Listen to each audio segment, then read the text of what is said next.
Мәңгі жоғалмайтын байлық жинап, уайымдамай өмір сүру.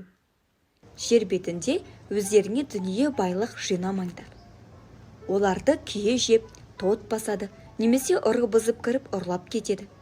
Қайта өздеріңе байлықты көкке жинаңдар. Сол жерде оны не күйе жемейді, не тот та баспайды, ұры да бұзып кіріп ұрлап кетпейді. Байлықтарың қайда болса, жүректерің де сонда. Дененің шамы көз. Көзің кіршексіз таза болғанда өмірің түгелдей нұрға кенеледі. Ал егер ашкөз болсаң, бүкіл өміріңді қараңғылық басады. Сонымен, егер өміріңде нұр орнына қараңғылық болса, ол қандай қара түнек болмақ. Ешкім екі қожайынға бірдей қызмет ете алмайды. Өйткені, ол біреуін екіншісінен артық көріп, соған бағышталады, ал екіншісіне немкетті қарайтын болады. Сол сияқты сендер де Құдайға және байлыққа бірдей бағышталып қызмет ете алмайсыңдар. Сондықтан сендерге мынаны айтамын. Не ішіп жейміз деп өмірлеріңді, не киеміз деп тәндеріңді уайымдамаңыздар. Өмір тамақтан, тән киімнен артық қой. Әуеде ұшқан құстарға назар салыңдаршы. Олар егін екпейді де, ормайды да, өнімін қамбаға жинамайды да.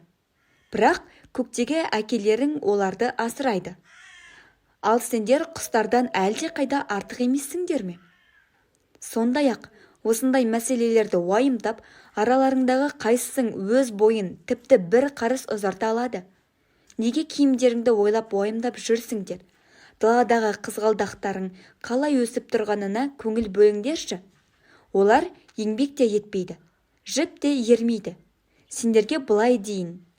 Тіпті Сүлеймен патша өзінің бар сән салтанатында сол гүлдердің біріндей әдемі киінбеген.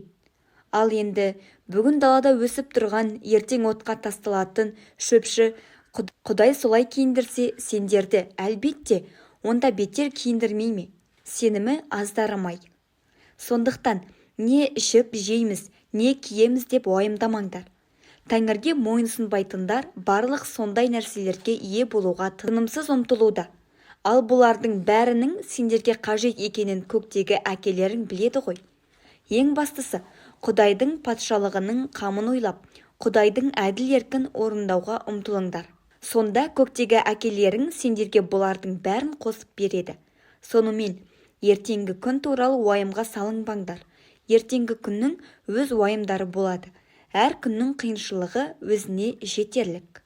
Матай, 6 тарау. Осы аяттар киелі кітаптан алынған. Киелі кітапты видеоның төменгі жағындағы сипаттау бөлімінен жүктеп алыңыздар. Тыңдағандарыңызға рахмет.